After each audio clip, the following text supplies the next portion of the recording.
하나님 손에 붙들린 인생들이라는 주제로 우리가 이제 인물들을 만나보게 될 텐데요. 오늘은 그 첫 번째 시간입니다. 아브라함 약속의 개척자라는 주제로 우리가 함께 말씀을 나누기를 원합니다. 우리가 흔히 이 인생을 길 가는 것에 비유하죠. 그런데 요즘 시대를 대표하는 키워드 중에 하나가 불확실성이기 때문에 요즘 우리가 가는 이 길 자체가 굉장히 모호하다라고 여러분들에게 말씀을 드리고 싶습니다. 뭔가 명확하지 않고 선명하지 않다라는 거죠. 마치 안개가 자욱하게 낀 이 새벽길을 내가 홀로 걸어가는 것처럼 정말 한 치 앞도 보장할 수 없고 내다볼 수 없고 개런티할 수 없는 그런 인생이 바로 저와 여러분들의 인생입니다. 그러다 보면 우리가 원하지 않게 우리 마음 문을 노크하는 불청객 하나가 찾아오는데 바로 불안이라는 녀석이 우리의 마음 문을 사정없이 노크하죠. 이런 얘기가 있어요. 어떤 사람이 잘 그려진, 너무나 완벽하게 그려진 지도를 들고 정글 탐험을 시작을 했대요. 지도는 문제가 없었습니다. 너무나 완벽하게 잘 그려진 지도였다는 거예요. 그런데 문제는 이 지도가 5년 전에 그려진 지도였다는 겁니다. 그 5년이라는 시간 동안 이 정글 내부는 너무나 다이나믹하게 변해 있었다는 거죠. 그러니까 지도랑 길을 맞춰보는데 뭐 있던 길이 없어지기도 하고 이거 어디로 가야 될지 갈피를 못 잡겠더라는 거예요. 그러다가 이 탐험가가, 이 사람이 정글에서 너무나 하나님의 은혜로 감사하게도 이 정글을 거닐고 있는 그 지역 원주민을 만나게 됐다고 합니다. 얼마나 반가워요. 그래서 원주민에게 사정을 얘기했더니 원주민이 이 탐험가에게 이렇게 얘기를 했다는 거죠. 선생님, 이 정글에서 살아남으려면 지도를 의지해서는 안 됩니다. 저를 따라오셔야 합니다. 왜냐하면 이 정글은 수시로 변하기 때문에 이 정글의 변한 그 지형을 잘 파악하고 아는 사람은 저밖에 없기 때문입니다 라고 이야기를 했다라는 거예요. 여러분, 우리 인생이 그렇지 않던가요? 여러분들이 지도는 잘 그려요. 너무 잘 그립니다. 내 계획, 내 배움, 여러분들이 가지고 있는 물질, 여러분들이 가지고 있는 이성과 경험을 바탕으로 지도는 너무나 잘 완벽하게 그립니다. 그런데 우리가 그린 이 나의 지도를 가지고 우리는 항상 미래라는 정글을 통과하고 돌파하려고 한다라는 거예요. 너무나 시대가 불확실하고 한 치 앞도 내다볼 수 없는 그런 상황인데 내 힘으로 이겨내려고 하고 내 힘으로 돌파하려고 한다라는 겁니다. 그러니까 안 되는 거예요. 여러분, 오늘 주님께서는 우리 성도님들에게 지도를 내려놓고 나의 손에 붙들린 인생이 되라라고 도전하시는 줄로 믿으시기를 바랍니다. 주님 손에 붙들린 인생이 되십시오. 큰 소리로 아멘 합시다. 할렐루야. 하나님 손을 붙잡는 인생이야말로 안전하고 그의 앞길이 보장된 삶이 될 수 있다는 사실을 우리가 명심하면서 이 말씀을 들을 수 있어야 된다는 겁니다. 오늘 내가 잘 그린 지도를 파기했던 그 대표적인 모델이 바로 오늘 말씀의 주인공인 아브라함이라는 사람이에요. 그의 나이 75세에 하나님의 새로운 부르심을 받게 됩니다. 나이 75세면 이제는 은퇴하고 편안한 여생을 누리고 손주 보고 그렇게 산책이나 하고 맛있는 것 먹고 좋은 것 보고 그렇게 지내는 나이다라고 대부분 여기 계신 우리 어르신들은 생각할지 모르겠어요. 그러나 하나님께서는 75세가 된 이 노인 아브라함을 부르셔서 그의 인생 가운데 하나님의 구속의 역사를 써내려가기를 원하셨다라는 거죠. 자, 하나님께서 아브라함을 어떻게 재창조하시고 또 어떻게 당신의 손에 붙들린 인생이 되기를 원하셨는지 오늘 말씀을 통해서 우리가 함께 깊이 있게 파헤쳐 보기를 원합니다. 자, 하나님께서 아브라함을 부르실 때에 아브라함에게 명령하신 짧고 굵은 한마디의 명령이 바로 가라라는 표현이었어요. 한번 저를 크게 따라합니다. 가라. 더 크게, 더 입 다 벌려서 따라합니다. 가라. 그래요, 가라. 너 이사 가라 이런 뜻이 아닌 거예요. 하나님의 이 명령 안에는 아브라함을 리빌드하고 재창조하기를 원하시는 하나님의 마음과 뜻이 담겨 있었다라는 사실을 우리가 발견할 수 있어야 됩니다. 그러니까 이거예요. 아브라함아, 너가 지금까지 너 본연의 모습이라고 생각했던 그 겉껍데기를 버리고 내가 너에게 보여주기를 원하는 창조의 원래 모습을 발견하기 위하여서 너의 익숙함을 다 버리고 이곳을 떠나라라고 아브라함에게 도전하고 있다라는 겁니다. 사랑하는 제일교회 성도 여러분, 하나님께서 우리 성도님들을 부르실 때에 때로는 하나님께서 창조하신 그 본연의 모습, 순수한 모습을 여러분들에게 보이기 위해서 여러분들 삶 가운데에 덕지덕지 달려있는 이 거추장스러운 장신구들을 다 떼어버리실 때가 있습니다. 반드시 기억하셔야 됩니다. 뭘 떼어낸다고요? 크게 대답하세요. 뭘 떼어내요? 장신구를 떼어낸다는 거죠. 장신구를. 하나님께서 아브라함에게 떼어낸 장신구는 세 가지예요. 바로 본토, 친척, 아버지의 집이라는 장신구를 하나님께서는 떼어내셨다는 거죠. 한번 저를 따라 할게요. 본토, 친척, 아버지의 집. 다시요. 본토, 친척, 아버지의 집. 자, 먼저 본토입니다. 화면을 보시면 아시겠지만 본토는 land, 땅을 얘기를 하는 거예요. 자, 성경이 말하는 땅은 추상적인 것이 아닙니다. 굉장히 구체적인 재정적인 축복을 성경은 땅으로 표현하고 있어요. 여러분들에게 질문 드려볼게요. 돈이 좀 많으면 마음이 편합니까? 마음이 편합니까? 정말 좋죠. 그러니까 이 재정이라는 이 장신구가 아브라함으로 하여금 하나님께 나아가는데 방해가 될 수 있다라는 거예요. 현실에 안주하게 만드는 그런 무겁고 거추장스러운 장신구가 될 수 있으니 본토라는 이 장신구를 하나님께서는 아브라함에게서 제거하기를 원하셨다라는 겁니다. 다음 친척, 킨십입니다. 친척은 인간관계를 얘기를 해요. 생각을 해보세요. 여기 가도 내가 아는 사람, 저기 가도 내가 아는 사람, 뭐 어딜 가도 사람들과 그런 관계가 있다면 여러분들 삶이 얼마나 풍족하고 얼마나 안정적이겠습니까? 그렇잖아요. 내 마음이 높아지니까 거추장스러운 장신구가 될 수 있다라는 거죠.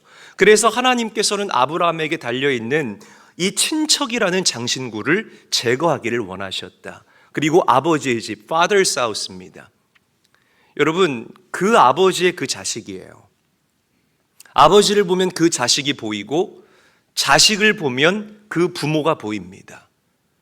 여러분들의 자녀들을 보면 여러분들이 집에서 어떻게 신앙생활을 하는지가 정말 100%, 200%, 300% 가늠이 됩니다. 교회에서는 아멘 아멘 하지만 집에서는 말씀의 미음자도 꺼내지 않는 그런 성도들이 너무나 많아요. 이게 자녀들이 자라나면서 다 그들의 아웃풋으로 나오게 되어져 있습니다. 그러니까 그 부모의 그 자식이잖아요.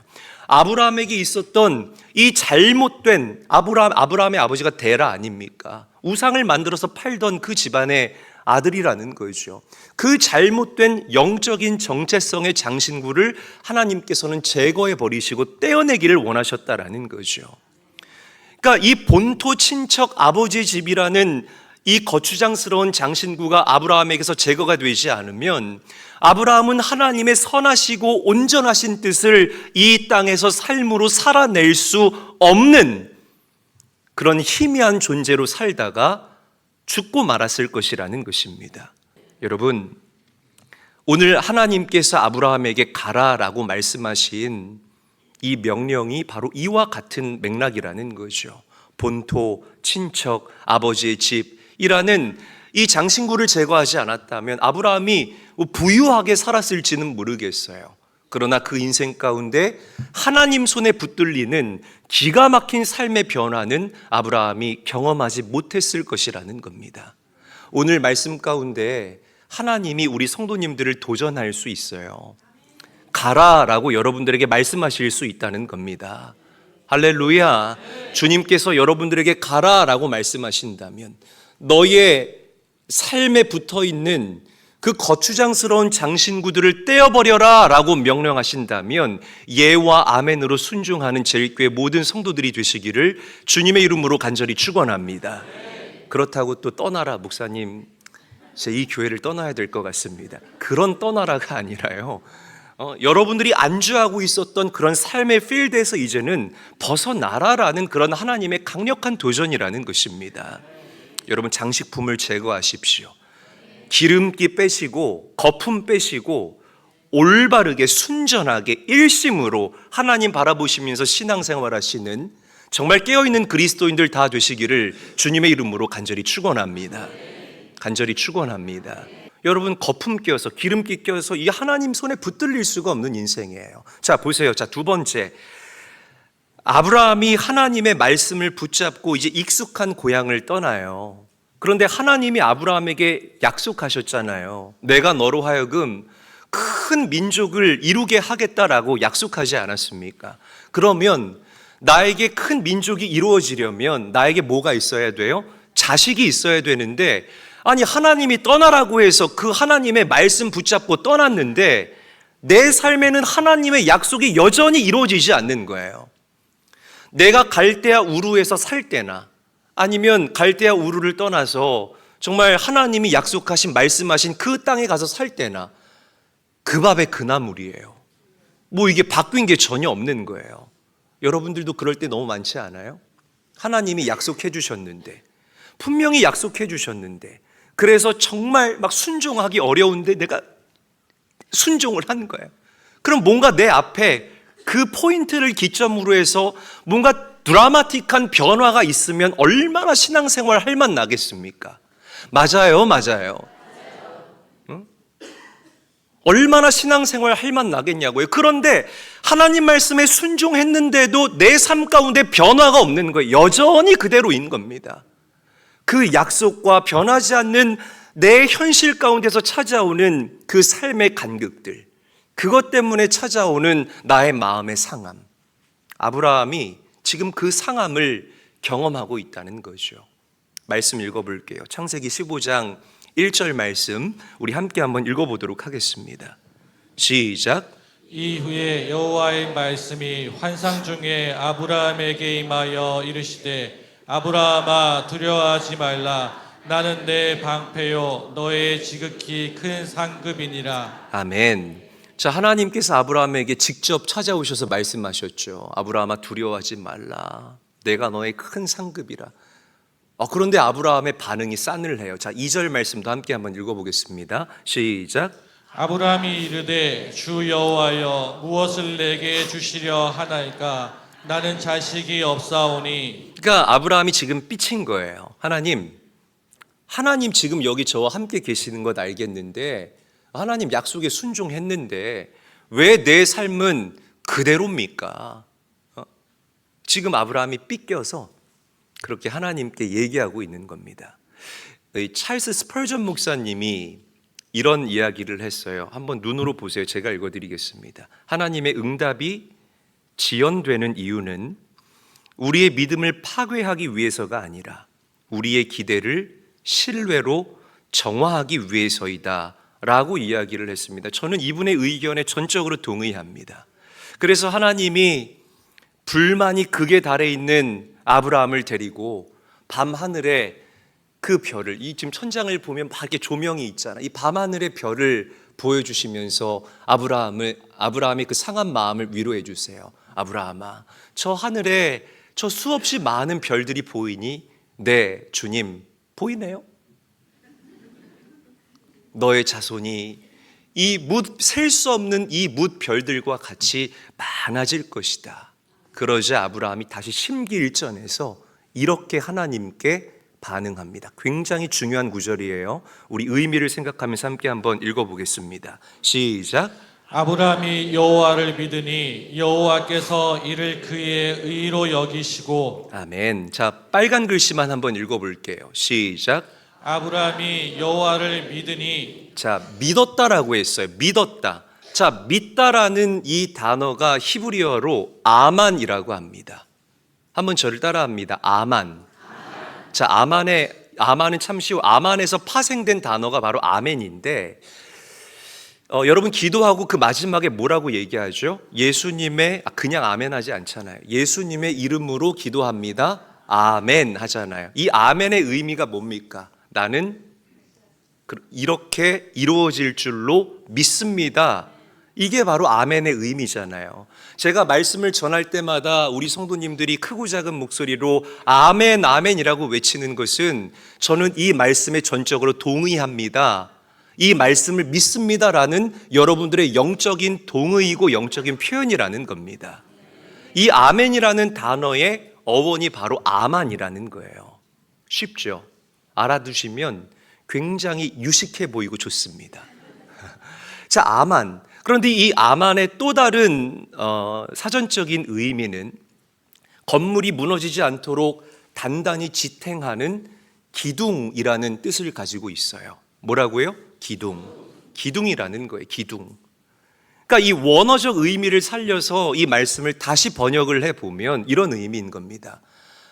아브라함이 하나님을 믿었던 이유는, 하나님을 아만했던 이유는, 하나님을 아멘했던 이유는 아브라함의 삶에 뭔가 드라마틱한 변화가 찾아왔기 때문에 아브라함이 하나님을 믿은 것이 아니에요. 하나님, 나의 감정은 수시로 바뀌고 나의 믿음은 수시로 흔들리지만 하나님의 약속의 기둥은 절대로 무너지지 않음을 내가 분명하게 확신합니다. 그 약속의 기둥 위에 나의 인생을 실어보기를 원합니다라는 이 믿음의 고백이 바로 믿었으니 아만이라는 의미라는 것입니다. 할렐루야. 여러분 하나님을 신뢰하시기를 바랍니다. 나의 감정은 수시로 바뀌고 일이 풀릴 때는 좋았다가 일이 막히면은 무너지는 것이 우리 사람들의 감정이라는 것입니다. 그러나 하나님께서 여러분들에게 한 번 하셨던 그 약속은 아만, 흔들리지 않는 기둥이 되어서 반드시 하나님의 때에 여러분들 삶 가운데에 이루어지고 성취된다라는 이 진리를 잊지 말고 기억하기를 바랍니다. 그 약속의 기둥 위에 여러분들의 인생을 던질 수 있어야 돼요. 아멘. 이 아브라함이 이 약속의 기둥 위에 당신의 인생을 던졌더니, 즉 믿었더니 하나님께서 아브라함의 믿음을 의로 여기셨다라고 성경은 분명하게 우리에게 증거하고 있다라는 겁니다. 풀은 마르고 꽃은 시들지만 우리 하나님의 이 말씀은 영원하다라는 이 진리를 믿으시기를 바랍니다. 믿으시기를 바랍니다. 하나님의 약속은 절대로 바뀌지를 않아요. 왜? 우리가 믿는 하나님은 완전하신 하나님이시고 당신이 한번 정하신 그 약속은 반드시 이루시는 신실하신 하나님이기 때문이라는 것입니다. 이 진리를 기억하시기를 바라요. 자, C.S. 루이스 목사님이 이렇게 얘기를 했습니다. 우리 함께 한번 화면을 보고 읽어보도록 하겠습니다. 한 목소리로 읽습니다. 시작. 믿음은 안개 너머를 보는 눈이 아니라 안개 속에서 하나님의 손을 잡고 걷는 발걸음이다. 논리적으로 이해되지 않는 순간에도 하나님의 성품에 나를 던지는 모험, 그것이 아브라함이 보여준 신뢰의 본질이다. 사랑하는 저희교회 성도 여러분, 나의 감정이 송두리째 흔들리는 것만 같은 그런 상황 속에서도 말씀을 통해서 여러분들에게 약속하신 그 하나님의 약속을 신뢰하시기를 주의 이름으로 간절히 축원합니다. 그 아만, 그 하나님의 약속의 기둥 위에 여러분들의 인생을 올려두시고 그렇게 하나님을 전적으로 신뢰할 수 있는 우리 사랑하는 교회와 성도들이 다 되기를 주님의 이름으로 간절히 축원합니다. 자, 마지막 세 번째입니다. 하나님이 이제 아브라함의 믿음을 보시고 아브라함에게 시청각 교육을 시켜주세요. 그게 바로 언약 체결식인데요. 이게 바로 오늘 말씀의 하이라이트입니다. 잘 들으셔야 돼요. 굉장히 중요합니다. 당시에 이 고대 근동 지역에서는 언약을 맺을 때에 어떻게 언약을 맺었냐면 짐승을 잡아서 반으로 쪼개요. 그래서 언약의 당사자들이 그 반으로 쪼개진 짐승의 사이길을 함께 손을 잡고 걸어갑니다. 이게 바로 고대 근동 지방에서 커버넌트, 언약을 체결하는 언약 체결식의 모습이라는 거죠. 왜 쪼개진 짐승 사이로 이 언약의 당사자들이 손을 잡고 걸어가는 줄 아세요? 여러분들이 생각하는 그대로예요. 이 언약을 어기면 당신도 이 짐승처럼 쪼개집니다라는 뜻인 거예요. 무섭죠. 그러니까 약속은 손바닥 뒤집듯이 바뀌어요. 여러분들 약속 잘 어기잖아요. 전도사님, 오늘 교회 갈라 그랬는데 갑자기 일이 생겨서 못 가겠어요. 약속 뒤집지 않습니까? 가변적이고 유동적이라는 거죠. 그런데 covenant, 이 언약은 우리의 생명을 담보로 해야 할 만큼 무게감이 있는 것이 바로 언약, covenant입니다. 할렐루야. 여러분들은 하나님의 자녀예요. 이게 약속일까요? 언약일까요? 언약입니다. 이게 만약에 약속이면 여러분들이 형편없게 신앙생활 하잖아요. 하나님이 이러실 수 있어요. 너 오늘부터 내 자녀 아니야. 너 지금 신앙생활 그렇게 하기 때문에 너 오늘부터 내 딸 아니고 이제는 너 오늘부터 내 아들 아니야. 이렇게 말씀하실 수 있다고요. 이게 약속의 무게예요. 그런데 하나님께서 여러분들을 자녀 삼으신 것은 covenant, 언약의 무게이기 때문에 내가 실수하고 내가 넘어지고 내가 때로는 썩음썩음해도요, 하나님은 여러분들의 자녀됨을 포기하지 못하신다는 겁니다. 이게 우리에게 큰 위로가 된다는 거죠. 할렐루야. 그래서 아브라함도 고기를 쪼개놓고 하나님을 기다려요. 그런데 하나님이 오시지를 않는 거예요. 독수리만 그 사체 위로 독술독술 하면서 그 사체를 쪼아먹기 위해서 그렇게 뱅글뱅글 돌고 있습니다. 말씀 읽어볼게요. 창세기 15장 11절에서부터 12절 말씀 함께 읽겠습니다. 시작. 솔개가 그 사체 위에 내릴 때에는 아브라함이 쫓았더라. 해질 때에 아브라함에게 깊은 잠이 임하고 큰 흑암과 두려움이 그에게 임하였더니. 자, 그런데 캄캄한 밤이 되자 놀라운 일이 일어납니다. 여기가 하이라이트인데요. 불타는 횃불이, 불타는 무엇이? 횃불이 아브라함이 쪼개놓은 그 고깃길 사이로 혼자 지나갑니다. 혼자 지나간다고요. 이 혼자라는 표현을 여러분들이 마음에 깊게 각인할 수 있어야 돼요. 자, 우리 창세기 15장 17절 함께 읽어볼게요. 시작. 해가 져서 어두울 때에 연기나는 화로가 보이며 타는 횃불이 쪼갠 고기 사이로 지나더라. 보세요. 언약을 맺을 때는 쪼개진 고깃길 사이로, 이걸 베리트라고 우리가 이야기를 합니다. 히브리어로. 이 쪼개진 고깃길 사이로 언약의 당사자들이 손을 잡고 걸어가야만 언약이 체결된다라고 제가 말씀드렸잖아요. 그런데 불타는 횃불 그 혼자만이 그 쪼개진 고깃길 사이로 지나간다. 불타는 횃불이 상징하는 게 무엇일까요? 바로 우리가 믿는 하나님을 상징하는 거예요. 하나님께서는 그 아브라함이 쪼개놓은 그 고깃길 사이로 홀로 지나가셨다는 겁니다. 왜 그랬을까요? 아브라함의 연약함을 하나님께서 너무나 잘 알고 계셨기 때문이라는 거예요. 그가 언약을 잊어버리게 될 것을, 부족한 모습을 수시로 보이게 될 것을 하나님께서 아셨기 때문에 하나님께서 아브라함에게 이렇게 말씀하시는 겁니다. 아브라함아, 너가 언약을 어긴다 할지라도, 너가 나와 맺은 이 언약을 망각한다 할지라도 이 죽음의 대가는 나 혼자 감당하겠다.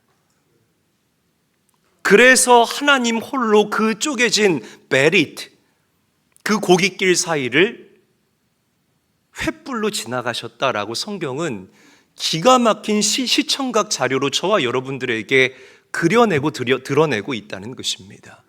하나님은 우리의 방패가 되시고 우리 인생의 큰 상급이 되신다는 이 진리를 확신하면서 아브라함처럼 하나님 손에 넉넉하게 붙들린 인생으로 이 땅을 살게 되시기를 우리 구주 예수님의 이름으로 간절히 축원합니다.